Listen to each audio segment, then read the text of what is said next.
Êxodo, capítulo de número 17.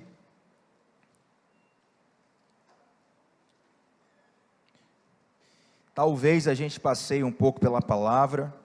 Não sei se você vai precisar abrir a palavra mais uma vez durante a pregação, ou então nós aproveitamos aqui as telas para você acompanhar toda a ministração. Você que está acompanhando online, seja cheio da presença de Deus onde você está. Feche seus olhos aqui, você que está aqui também presencialmente, feche seus olhos agora. Nós vamos orar a Deus, nós vamos confiar agora todo o nosso coração ao Senhor. Pai de amor, nós te somos gratos, ó Deus, por quem Tu és. Grato pela Tua presença que é real. É mais do que sensorial, Senhor, nós temos a consciência da Sua presença. Ó Deus, queremos agora mergulhar a nossa atenção, mergulhar os nossos pensamentos, os nossos sentimentos, em quem Tu és, naquilo que o Senhor tem para ministrar nas nossas vidas. Pai, eu sei que eu só tenho o poder de falar aos ouvidos, mas eu creio que o Teu Santo Espírito tem o poder de falar aos corações. Senhor, nós cremos que o Senhor não se limita a estereótipos, o Senhor não se limita a um método, o Senhor não se limita a uma expectativa humana. A Tua palavra nos garante que Tu és poderoso para fazer infinitamente mais do que nós possamos pedir ou pensar, segundo o Seu poder que opera em nós. Meu Deus, nós não queremos de modo algum rebaixar as expectativas do que o Senhor tem para fazer essa noite. De modo nenhum nós queremos esperar pouco de Ti, porque nós cremos que o mesmo Deus que fez maravilhas e sinais no Antigo Testamento, no período bíblico do Novo Testamento, nos registros da história da igreja, o mesmo Deus que nós ouvimos os nossos antecessores, os nossos antepassados falarem, Ele ainda é o mesmo ontem, hoje e eternamente. Senhor, nós cremos que Tu não és um político em campanha, ansioso por obter votos, que numa ansiedade promete tudo a qualquer pessoa, mas nós confiamos naquilo que está escrito, Senhor, naquilo que o salmista diz quando ele escreve: uns confiam em carros, outros confiam em cavalos, mas nós faremos menção do Seu nome. Ó Pai, agora em nome de Jesus nós Te pedimos um profundo operar do Teu Espírito, através da explanação dessa palavra, e nós cremos que cadeias serão quebradas, que correntes serão partidas, que julgos serão vencidos pelo poder da Tua unção, em nome de Jesus. Nós Te agradecemos por cada dizimista, cada ofertante, cada pessoa que semeia na sua casa. Te pedimos, ó Deus, uma bênção especial sobre a vida delas agora, e Te pedimos, Pai, que Tu continues a suprir todas as necessidades desse ministério, e daqueles que fazem parte dessa família, em nome de Jesus, amém. Êxodo capítulo 17, todo mundo abriu aí?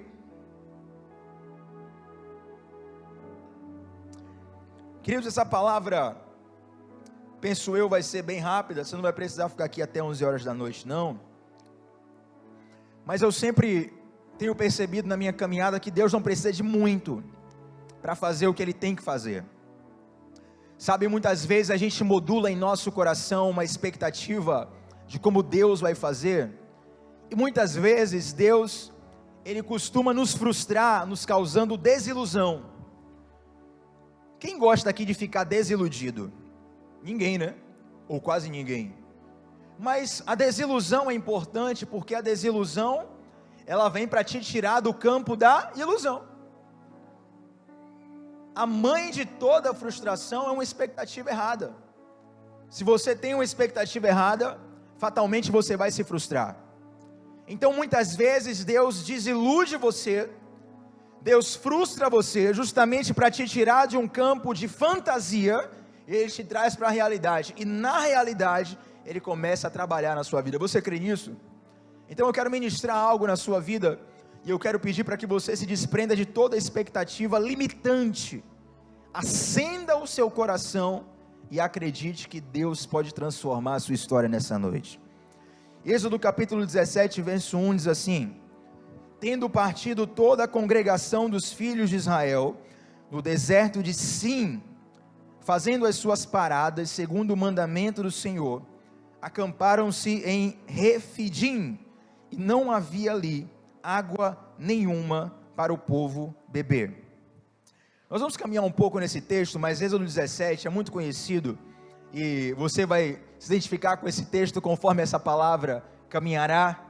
E o povo de Deus está no deserto, e perceba que no versículo 1, a palavra de Deus fala que o povo de Deus está caminhando, olha o que fala, fazendo as suas paradas, segundo o mandamento do Senhor. E de repente eles procuram água para beber e não encontram. Perceba, o povo não estava perdido por desobediência, o povo estava rodando, andando e parando, segundo aquilo que Deus mandava.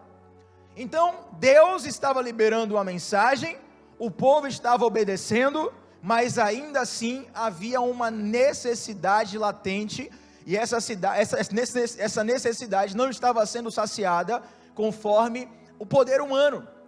A gente já aprende uma coisa muito preciosa aqui, queridos, eu quero ministrar algo no seu coração, é que obedecer a Deus não te livra de enfrentar as necessidades dessa vida. Obedecer a Deus não te livra de chegar boletos todos os meses na sua casa. Obedecer a Deus não te livra de você encarar pessoas que vão te trair. Obedecer a Deus não te livra de você passar por extremas dificuldades. Na verdade, as necessidades profundas da nossa vida e os momentos de profundo desafio que nós vivemos, eles são uma garantia da caminhada com Deus. O próprio Jesus fala: no mundo tereis aflições, mas tende bom ânimo, porque eu venci o mundo.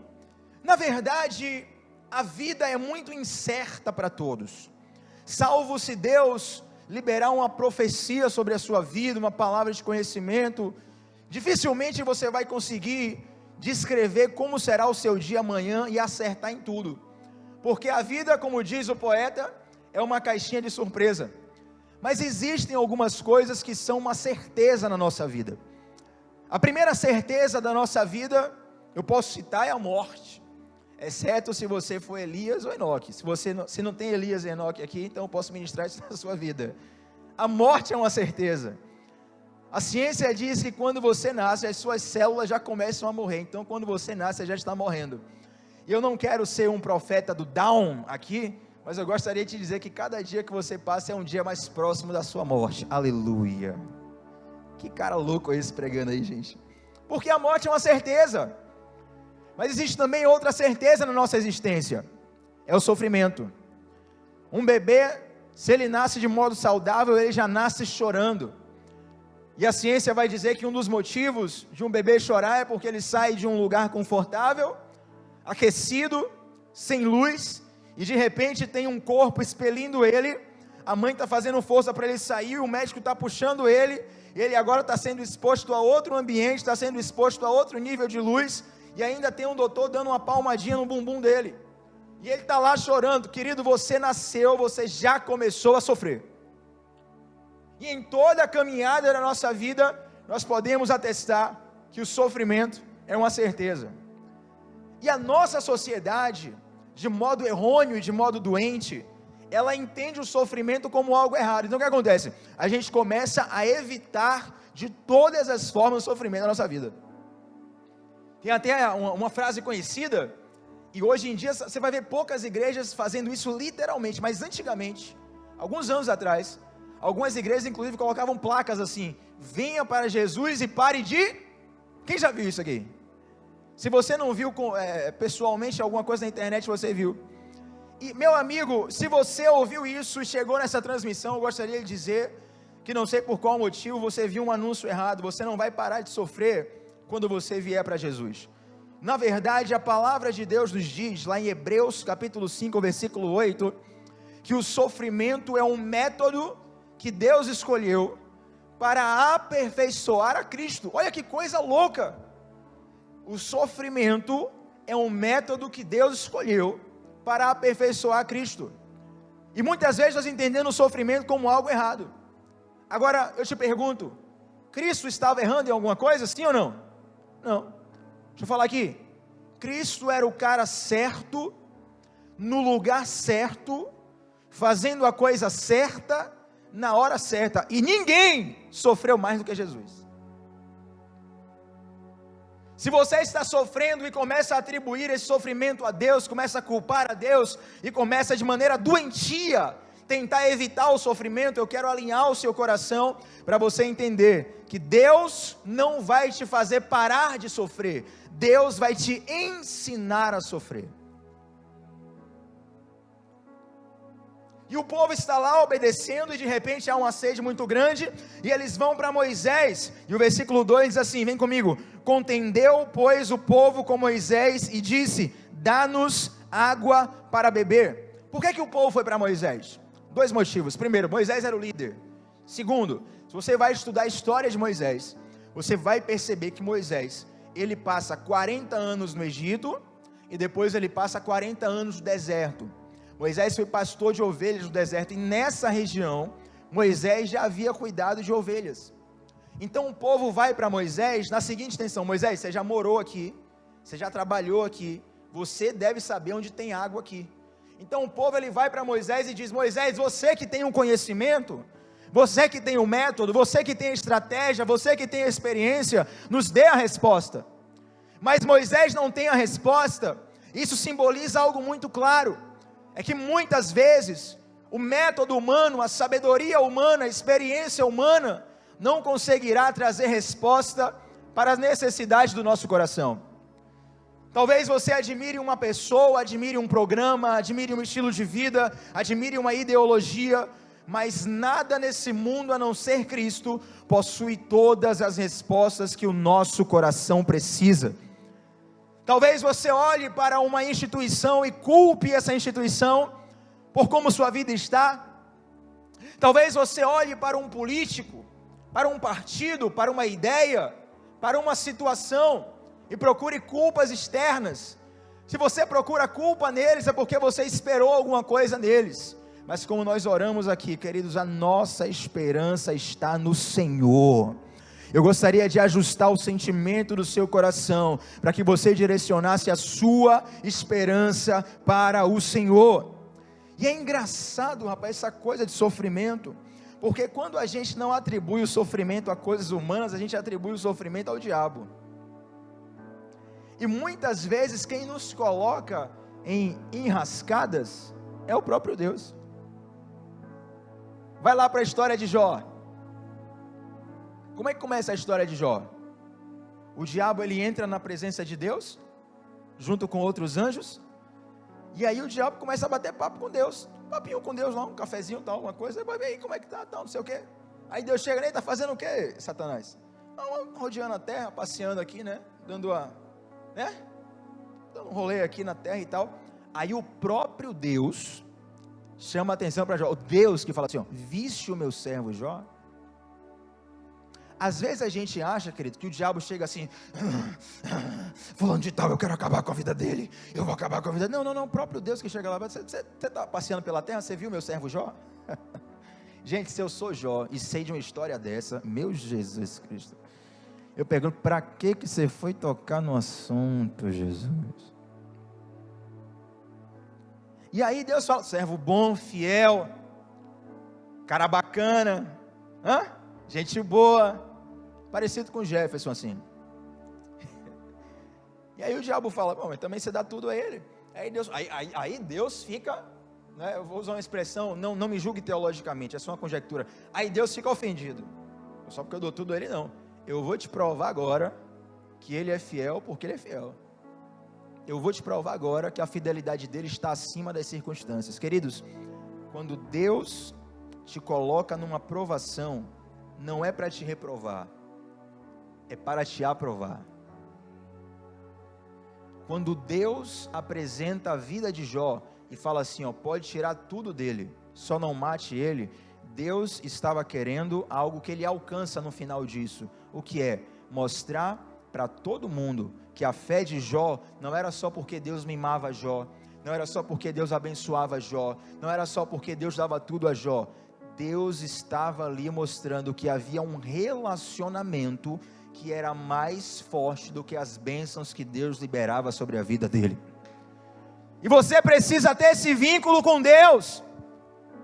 Vai chegar um momento que você sim faz parte do povo de Deus, que você sim é abençoado por Deus, que você sim é guiado por Deus, que você sim está obedecendo a Deus, mas virão necessidades, e essas necessidades não são para destruir a sua vida, são para Deus evidenciar o poder dele através da sua história.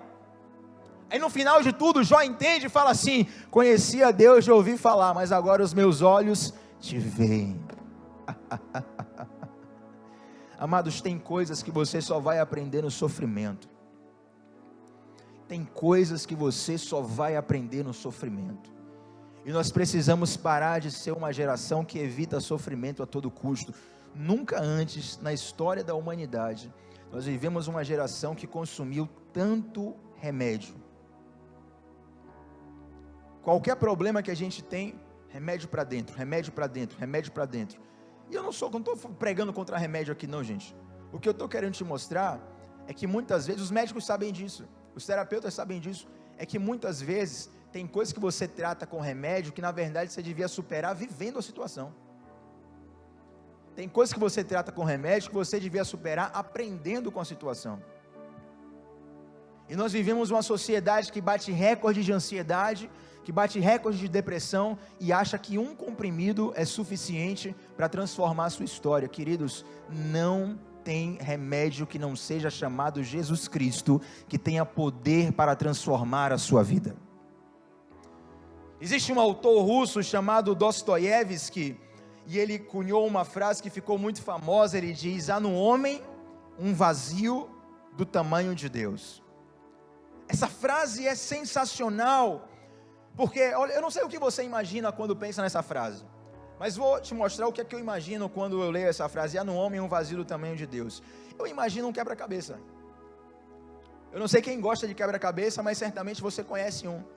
E no quebra-cabeça, cada peça é feita para encaixar exatamente em um lugar. Está todo mundo comigo aqui? Deus tem um espaço feito no coração do homem, onde só Ele encaixa. E não adianta você tentar substituir por outra coisa, porque aquele espaço é de Deus. Eu lembro de um amigo meu, ele cristão, cresceu na igreja, se afastou do evangelho, e depois de um tempo ele voltou, e quando ele voltou com tudo, assim, voltou cheio de Deus, voltou sedento, cara no WhatsApp o dia inteiro lá me fazendo pergunta de Bíblia, e eu, pô, esse cara tá até enchendo o saco já, cara sedento por Deus assim, famintão mesmo. E aí passou uma semana, passou outra semana, e daqui a pouco ele já não fazia mais pergunta como antes, e não era porque eu rejeitava, porque eu respondia tudo, mas eu já estava começando a perceber que o gás estava acabando, sabe, e daqui a pouco na outra semana já era menos, até um ponto que ele chegou para mim e falou assim: ô Thiago, passando por um dilema aí, cara. Que dilema é? Olha, quando eu voltei para Jesus, cara, eu estava com uma sede, uma fome queimando no coração, mas eu agora não estou mais com aquela vontade de ler Bíblia, eu não estou mais com aquela vontade de orar. O que é que você me diz? Eu digo que você está buscando a Deus por uma euforia. Você está buscando a Deus por uma euforia. E sabe quem busca prazer numa euforia? Um drogado. Você acha que alegria é euforia. Alegria não é euforia. Alegria é sinônimo de paz, querido. Você pode perder um ente querido e ter paz no seu coração. Você pode ganhar na loteria e não ter nenhuma alegria no seu coração. Quando um drogado usa uma droga, ele quer o efeito daquela droga. Vamos colocar aqui uma droga que deixe ele para cima, animado. Então ele usa aquela droga, sente ali a onda, né? Como falam. Eu não sei se é só aqui na Bahia, enfim, bateu a onda. Na Bahia é lombra, né? Lombra. Bate a lombra. E aí o cara fica lá viajando, de repente, passou o efeito. Passou a euforia. O que é que ele precisa? Usar mais. Mas um drogado é feliz? Sim ou não? Na verdade, muitas vezes, quase todas as vezes, a utilização das drogas é para tentar sanar um vazio que ele tem no coração.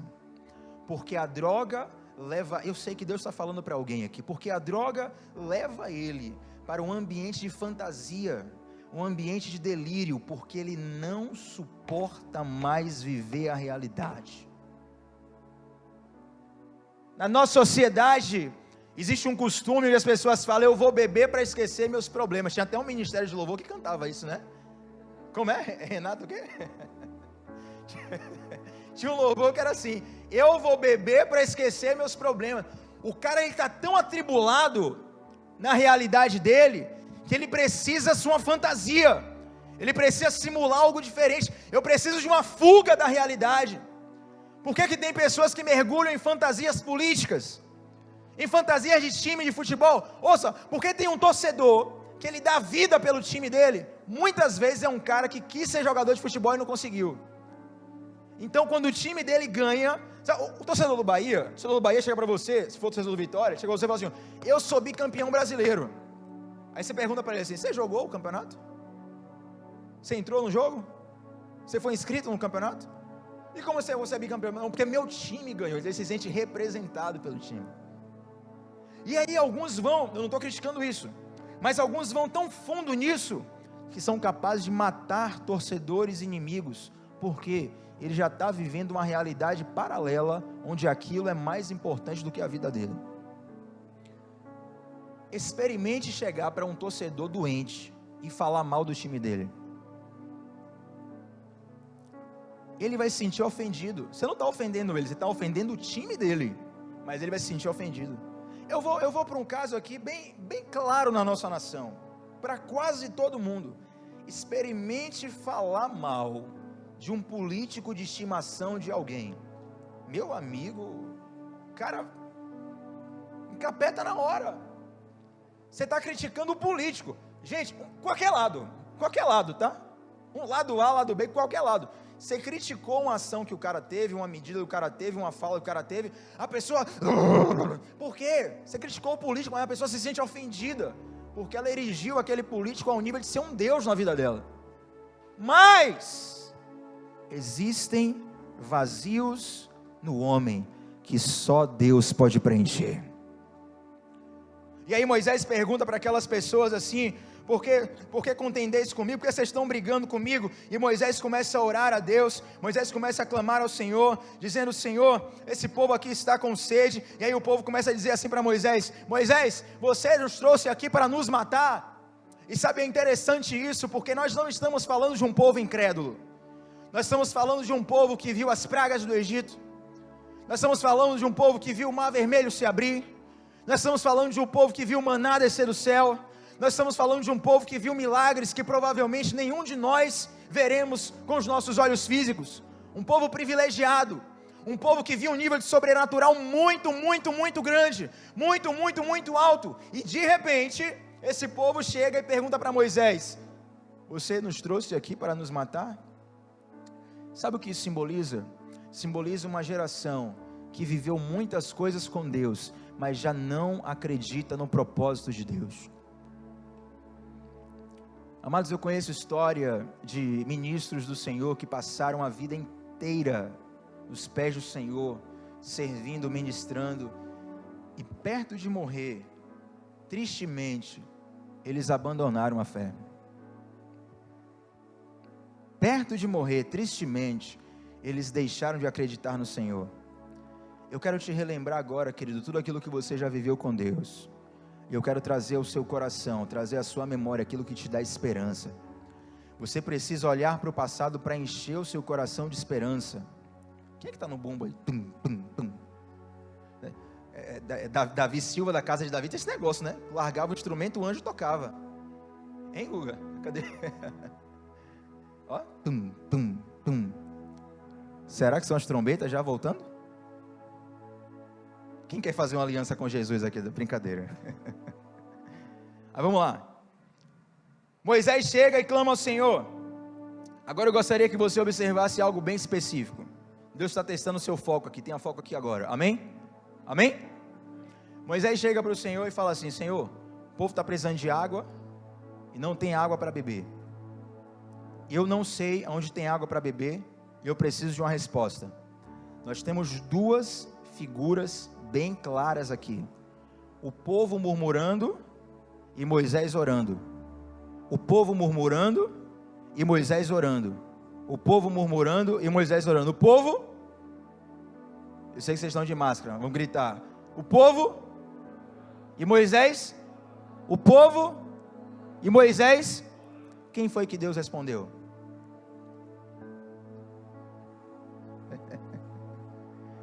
Querido, diante de uma situação da vida, você tem duas opções, e elas não se misturam: ou você murmura, ou você ora. E Deus não costuma se revelar para murmuradores. Deus se revela para aqueles que colocam a sua confiança nele. E sabe o que é que Deus, sabe qual é a chave de Moisés? Ele chega para Deus e fala assim: Deus, existe uma necessidade e eu não tenho saída. Você não precisa ser um super espiritual para chegar diante de Deus e falar: Deus, eu tenho tal necessidade e eu não sei o que fazer. É só isso.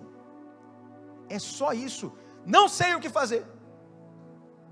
Quando você coloca as suas misérias diante de Deus, quando você apresenta a sua insuficiência diante de Deus, que lembra do apóstolo Paulo dizendo, ele clamou 3 vezes para que Deus viesse e acabasse com aquele sofrimento, com o Satanás que vinha lá, esbofeteava ele, e Deus chega para Paulo e fala assim: olha Paulo, fica na sua aí, porque o meu poder se aperfeiçoa na sua fraqueza, não é na sua força. Porque muitas vezes, quando você tem um talento para resolver algo, você confia tanto na força do seu braço que você nem busca Deus. Mas quando você não tem a resposta, eu gostaria de te dizer: Jesus está aqui e Ele está dizendo: coloca as suas dúvidas diante de mim, porque eu sou a resposta para você. Tiago, mas você não sabe a pergunta que eu carrego. Você pode carregar qualquer pergunta, Jesus é a resposta para todas elas. O povo estava murmurando, Moisés estava orando. Deus vai lá e fala com Moisés: Moisés, você vai no lugar tal, você vai com fulano de tal, você leva a vara que você fez tal coisa, e lá vai ter uma rocha, e chegando lá, você vai ferir a sua rocha, e ferindo a rocha, vai sair água, e você vai matar a sede desse povo. Agora eu gostaria de dizer algo. Gente, quem foi a rocha que foi ferida e, sendo ferida, derramou aquilo que sacia a sede do nosso coração? Talvez você não tenha essa resposta. Eu quero ler com vocês. Abre comigo aí Atos capítulo 4, versículo 11, versículos 11 e 12. Olha o que diz a palavra de Deus. Este Jesus, deixa eu contextualizar isso aqui. Pedro curou aquele coxo, o pessoal ficou em polvorosa, levaram Pedro para ser interrogado, e Pedro no interrogatório ele começa a falar de Jesus, e aí ele diz: este Jesus é a pedra que vocês construtores rejeitaram, e que se tornou a pedra angular. Não há salvação em nenhum outro, pois debaixo do céu não há nenhum outro nome dado aos homens, pelo qual devamos ser salvos. Quem é essa pedra? 1 Pedro capítulo 2, versículo 6 diz assim: pois assim é dito na Escritura. É engraçado que a gente lê em Atos, Pedro está falando da pedra, a gente vai para 1 Pedro e Pedro está falando da pedra, e Pedro é o cara que recebeu a revelação da pedra, porque Pedro fala: tu és o Cristo, o Filho do Deus vivo, e Jesus fala: tu és Pedro, e sobre esta pedra eu edificarei a minha igreja. E lá em 1 Pedro capítulo 2, versículo 6, o próprio Pedro diz: pois assim é dito na Escritura. Pega isso no seu espírito aqui agora: eis que ponho em Sião a pedra angular, escolhida e preciosa, e aquele que nele confia jamais será envergonhado. Se você colocar a sua confiança no Senhor, absolutamente nada poderá te frustrar. No meio do deserto da vida, você pode ter sede de identidade. No meio do deserto da vida, você pode ter sede de reconhecimento. No meio do deserto da vida, Você pode ter sede de amor. Eu gostaria de te dizer que Jesus é a água que sacia a sua sede. Jesus é a água que sacia a sede da sua alma e do seu espírito. Glória a Deus. Era o microfone, né? Era a trombeta, cara. A gente está voltando, cara. Era a trombeta aí. Você está com a vida desconcertada com Deus, conserta aí. Vou fazer o apelo aqui nessa noite, hein?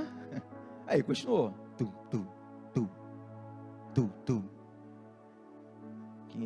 Se a gente tivesse, eu não vou falar não. Se fosse em outras situações aqui, alguém já falaria que Apocalipse 3:20, eis que estou à porta e bato. Você está ouvindo agora o Senhor Deus batendo na porta do seu coração.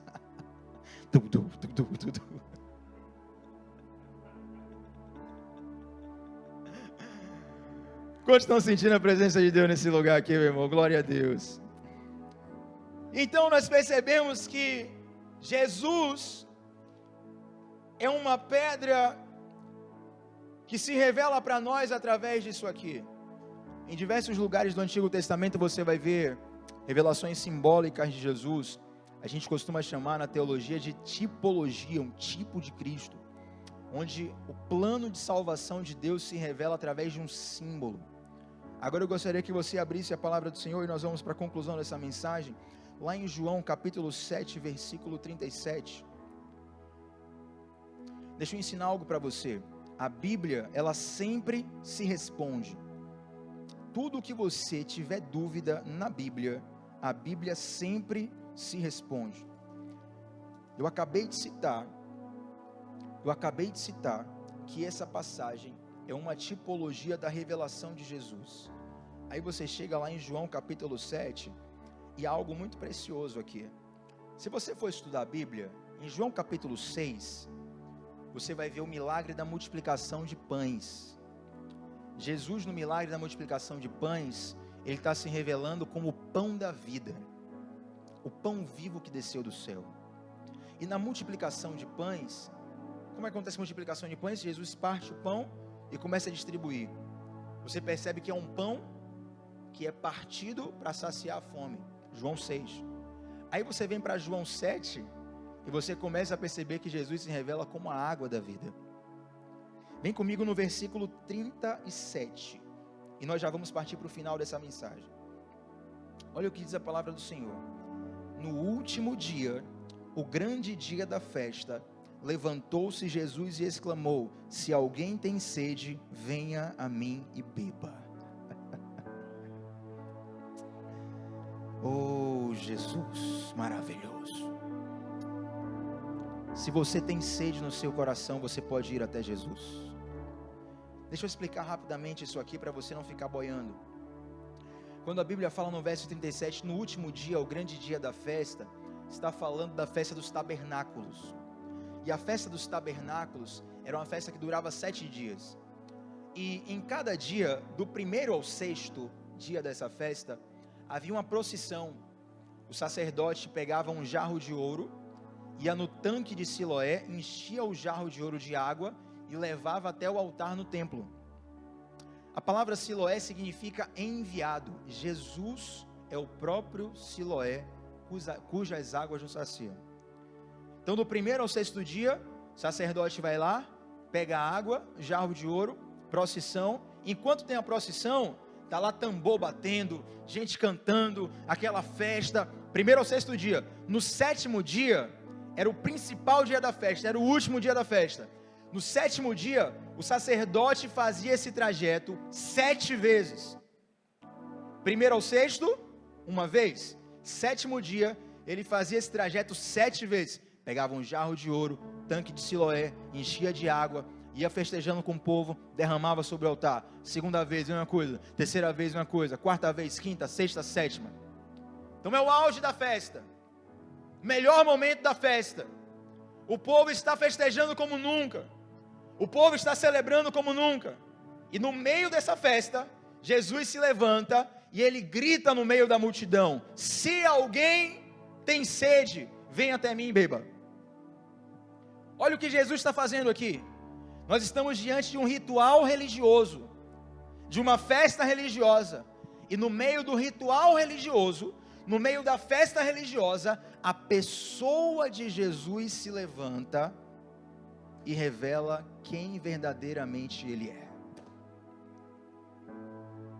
Queridos, a religião não vai te salvar. Essa igreja não vai te salvar. Mas nós não estamos pregando religião e nem pregando igreja. Nós estamos pregando um Jesus que se revela através dessa palavra. Não vai adiantar você viver a festa dos tabernáculos, viver um ritual, pegar água todas as vezes, fazer toda aquela celebração, toda aquela festa, e de repente você não perceber que existe uma pessoa que está gritando no meio disso tudo: se alguém tem sede, venha a mim e beba da água da vida.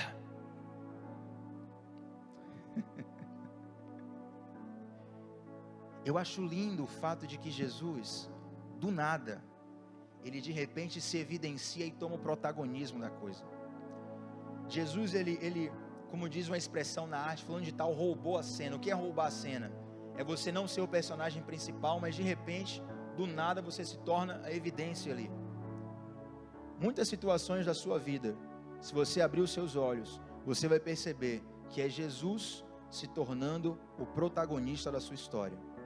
E muitas vezes, por conta do nosso coração duro, é preciso que tudo ao nosso redor se feche, para que a gente de fato comece a abrir os olhos para aquele que está gritando: se alguém tem sede, venha até mim e beba da água da vida.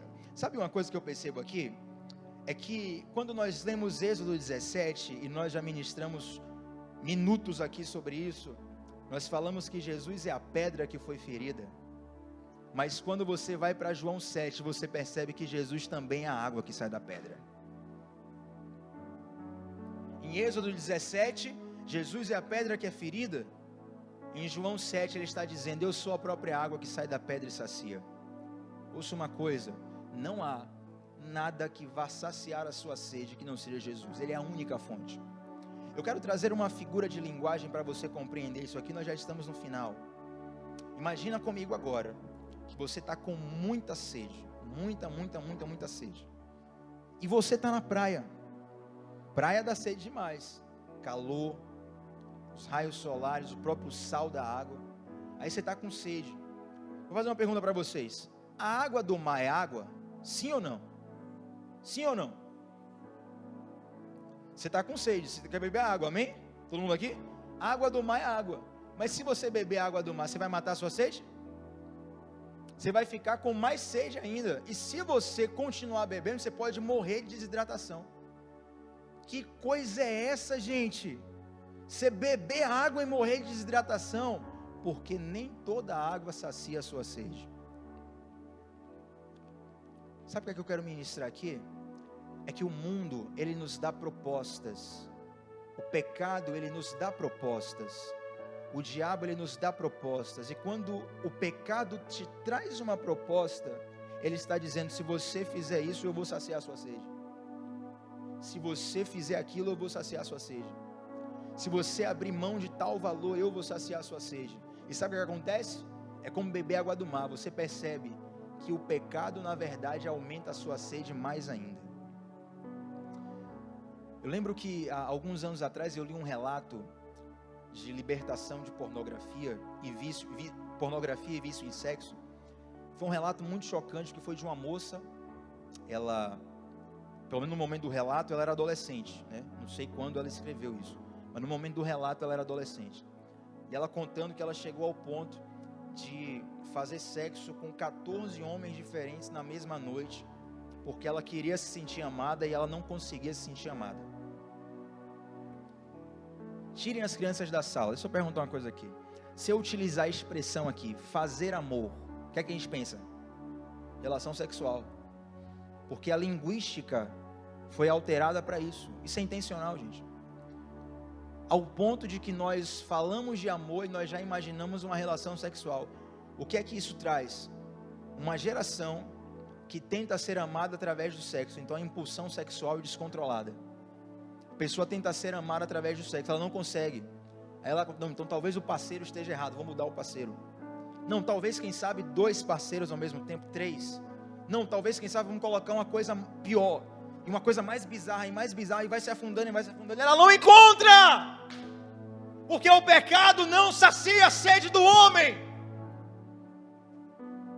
Porque essa proposta que o mundo te dá, não sacia a sua sede. Mas no meio de todo o barulho daquele ritual, assim como nós vivemos uma sociedade barulhenta, onde todo mundo tem uma opinião, onde todo mundo fala sobre tudo, onde tudo acontece o tempo todo, no meio do barulho do ritual, no meio do barulho da sociedade, Jesus se levanta e diz: se alguém tem sede, venha a mim e beba de graça da água da vida.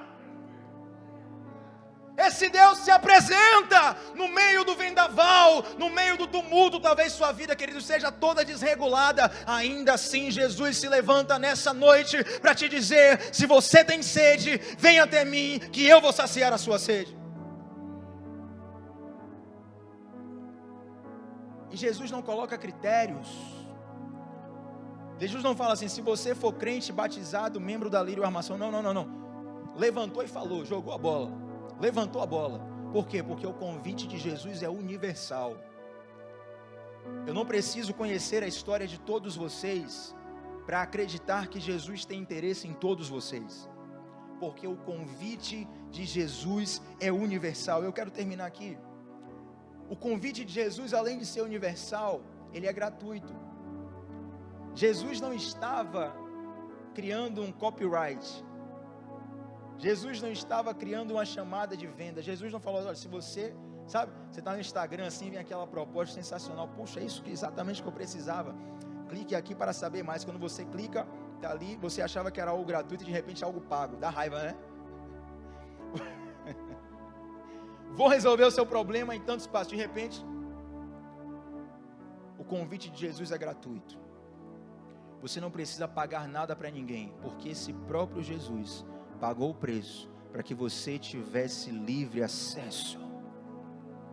Você pode até olhar a religião, e a religião coloca barreiras. E como dizem alguns pastores, às vezes Jesus é o caminho e a igreja é o pedágio. Mas eu estou aqui para te dizer que o acesso a Jesus, ele é universal e ele é gratuito. Eu quero chamar o ministério de louvor aqui, e eu quero concluir dizendo que o convite de Jesus, apesar de ser universal, também é um convite pessoal. Jesus, ele anuncia para a multidão, mas ele tem interesse no seu coração em particular. Jesus, ele anuncia a todos, mas Jesus não te trata como um número, como o IBGE te trata. Jesus não te trata como estatística, como as pessoas te tratam. Jesus quer te amar na sua individualidade. A tua história, do jeitinho que ela é, da forma como ela foi construída, do modo como você chegou aqui, Jesus tem interesse na sua história. Vamos nos colocar de pé nesse lugar.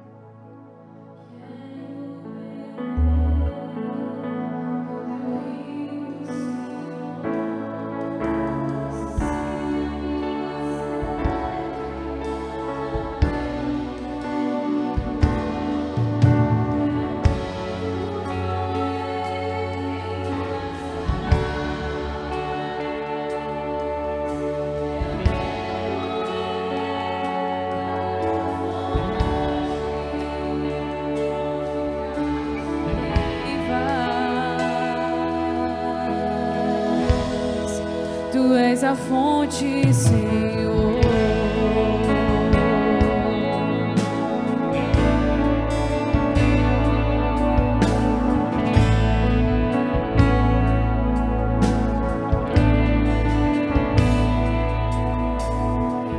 Existe um rio, Senhor,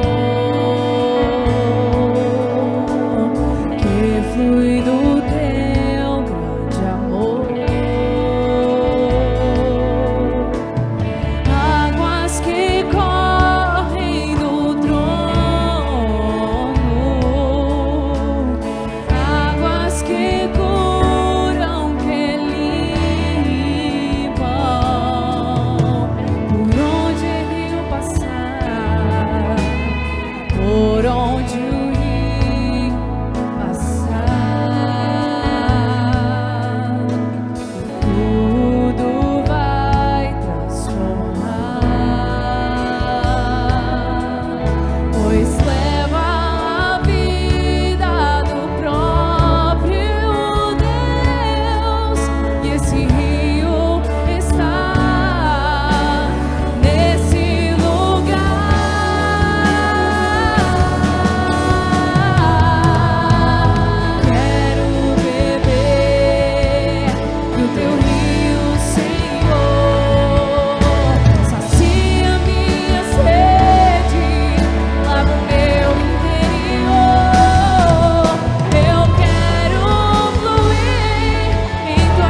Ouça uma coisa. Ouça uma coisa. Eu sei que Deus já está falando contigo através dessa palavra, mas ouça uma coisa. O convite de Jesus, ele também é urgente. Porque só quem tem sede sabe a urgência de beber uma água. Só quem está com a garganta seca sabe qual é a ansiedade, a urgência de colocar um gole de água na garganta. Da mesma forma que a sua sede é urgente, o convite de Jesus para você também é urgente. E mesmo que o sedento seja a pessoa mais urgente no ambiente, mesmo que o sedento seja a pessoa mais desesperada por beber água, o convite de Jesus também é um convite fervoroso. Jesus se levanta no meio da multidão e ele não fala com voz calma, ele grita, ele clama: se alguém tem sede, vem até mim. O convite de Jesus é fervoroso. E mesmo que um sedento esteja desesperado por saciar a sua alma com a água que mata a sede, Jesus tem mais interesse ainda. Jesus está mais desejoso ainda de saciar a alma que você carrega, de saciar o desejo do seu coração, de saciar o sentido da sua existência, de saciar todas as dúvidas que você carrega até hoje, de te fazer entender os seus traumas, de abrir os seus olhos para você enxergar coisas que você ainda não enxerga. Esse é Jesus, aleluia! Ele é fervoroso em te chamar agora mesmo. Eu quero fazer um convite para você que está assistindo essa transmissão. Se você foi tocado por essa palavra, você se enxerga num deserto espiritual. Talvez você olhe para as circunstâncias, para o seu Moisés, e você não enxergue água. Talvez até você esteja frustrado com Deus, mas o Senhor te permitiu ouvir essa palavra para te dizer: Jesus tem interesse em saciar o seu coração. Jesus tem interesse em saciar a sua vida. Talvez você já procurou saciar a sua alma em tantas coisas desse mundo, tantas coisas desse mundo, e o máximo que você conseguiu foi ter mais sede, mais sede, mais sede, até o ponto de ter a sua alma desidratada, até o ponto de ter a sua alma quebrada, até o ponto de ter a sua alma esmagada. Mas hoje, no meio do tumulto do seu coração, no meio da multidão de vozes da sua mente, Jesus se levanta e diz: se você tem sede, venha até mim. Eu quero orar por você nessa noite. Você que está assistindo essa transmissão, se você quer fazer uma aliança com Jesus, o tempo de Deus é agora, o dia é hoje. Aquelas pessoas não esperavam que Jesus se levantasse, mas Ele se levantou. Talvez você não esperasse que fosse hoje, mas Jesus está na sua frente hoje. Jesus está diante de você hoje. O tempo do Senhor é agora. Se hoje ouvires a voz do Senhor no seu coração, não endureça. Deus quer saciar a fome do seu coração. E eu quero te fazer esse convite agora. Se você quer fazer uma aliança com o Senhor Jesus e não está aqui presencialmente, coloca no chat aqui agora: eu quero fazer uma aliança com Jesus. Nós vamos orar por você. Se você já esteve com o Senhor em algum momento, isso foi quebrado na sua vida, em algum momento isso foi quebrado no seu coração e você quer voltar, coloca no chat agora: eu quero fazer uma aliança com Jesus. Nós vamos orar por você. Eu quero que a igreja permaneça de olhos fechados. Nós vamos fazer uma oração já para concluir essa palavra. O Senhor Deus está derramando um refrigério aqui nessa noite. Tudo, absolutamente tudo aqui nessa noite se trata de se lembrar que você tem um Deus que se importa com você. Tudo, absolutamente tudo aqui nessa noite trata de te lembrar que você tem um Jesus que tem a resposta para você. Tudo, absolutamente tudo aqui nessa noite trata-se de cravar uma verdade no seu coração. A verdade de que Jesus está disponível, e se você for até Jesus, Ele vai dar sentido à sua vida. Coloque a mão no seu coração se você puder. Espírito de Deus, nós oramos nessa noite. Nós te clamamos, Pai, para que o entendimento que foi liberado aqui nesse lugar Ó Deus, que o Senhor possa saciar a nossa alma. Ó Deus, nós que vivemos numa sociedade tão barulhenta, tão desejosa de sucesso, tão desejosa de aparecer, tão desejosa de ser amada, com tantas sedes no deserto da vida, na sequidão da vida. Espírito Santo, vem agora, liberando rios de águas vivas no nosso interior. Fortalece o cansado, Deus. Levanta quem está caído. Alegra aquele que está abatido, Jesus. E traz a salvação que só o Senhor pode trazer, ó Deus. Traz a salvação que só o Senhor pode trazer, ó Deus. Nós depositamos agora nossa confiança em Ti. Rompemos com as fontes do mundo, que são muitas vezes como a água do mar, que até água, mas não sacia, nos desidrata. Senhor, nós reconhecemos, Pai, que não há para onde correr senão o Senhor, pois Tu és o caminho, Tu és a verdade, Tu és a vida. Reconhecemos que não há saída senão o Senhor. E nós queremos em nosso coração dizer sim ao Seu chamado, Deus, agora. Ó Senhor, que cada coração que está orando, seja nesse auditório, seja nessa transmissão, que cada coração que está orando a Ti agora com todo fervor, com toda sinceridade, com toda entrega, Pai, atinge agora eles, Deus. Aleluia, atinge agora eles, Senhor, toca eles agora, Senhor.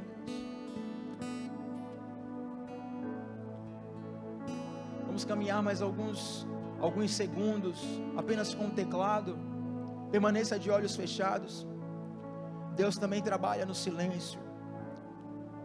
Comece a colocar agora a sede da sua alma, a sede do seu coração diante de Jesus.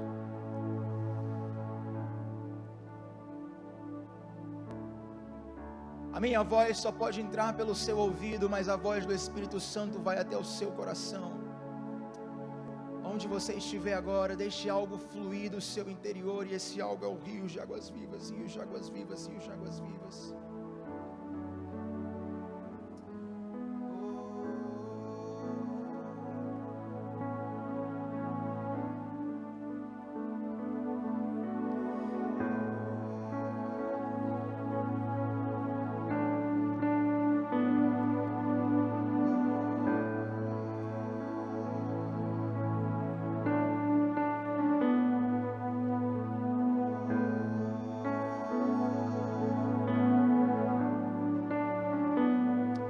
Encerrar isso aqui agora. Abra os seus olhos, mas permaneça o seu espírito conectado. É interessante que na sequência do texto, em João capítulo 7, Jesus primeiro diz assim: se alguém tem sede, vem a mim e beba. Aí no 38, versículo 38, ele diz assim: quem crê em mim, como diz as Escrituras, do seu interior fluirão rios de águas vivas. Aí o 39 diz: e ele estava se referindo ao Espírito, que mais tarde todos receberiam. Eu quero terminar te dizendo uma coisa. Esse Jesus que há 2000 anos atrás gritou diante de uma multidão, Ele também grita agora dentro do seu coração. Esse culto vai terminar, essa pregação vai terminar, mas esse Espírito continuará batendo na porta do seu coração. Esse Espírito continuará falando dentro de você. E se você disser sim a Deus, além de você ser saciado por Deus, você vai ser uma fonte para saciar pessoas também. Você vai ser uma fonte na sua família, no seu trabalho, onde quer que você esteja. Aquele que crê em mim fará coisas maiores do que as que eu faço. Jesus, queridos, Deus Ele não quer só criar um filho, Ele quer treinar novos pais. E eu oro para que você saia daqui dessa noite você que está aqui presencialmente, você que está nos assistindo de algum lugar, que você saia daqui dessa noite, que você encerre essa transmissão com a convicção de que existe uma seara muito grande, e o Senhor Jesus quer tratar o seu coração, e Ele também quer usar a sua vida, para você ser um instrumento de cura, para você saciar a sede dessa geração. Durante essa semana você vai passar por muitos desafios, você encontrará muitas pessoas que estão sedentas, e quer saber de uma coisa?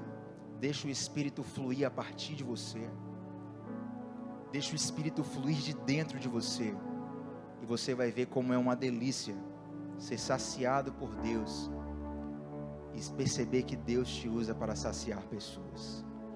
Louvado seja o nome do Senhor. Vamos orar, feche seus olhos. Espírito de Deus, nós te somos gratos, Pai, por tudo que foi feito nesse lugar, gratos por esse louvor, gratos pelas orações, gratos, ó Deus, pela ministração da palavra, pelo entendimento da palavra.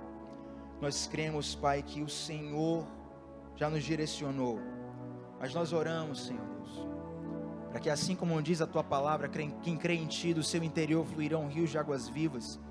Nós não queremos apenas um copo da água de Jesus, nós queremos mergulhar em Jesus, e nós queremos que Jesus mergulhe em nós. Espírito de Deus, eu oro agora, para que em cada lugar onde essa transmissão chegou, o Senhor se evidencie como uma resposta, e como garante a Tua palavra, o Teu Espírito traga convencimento do pecado, da justiça e do juízo.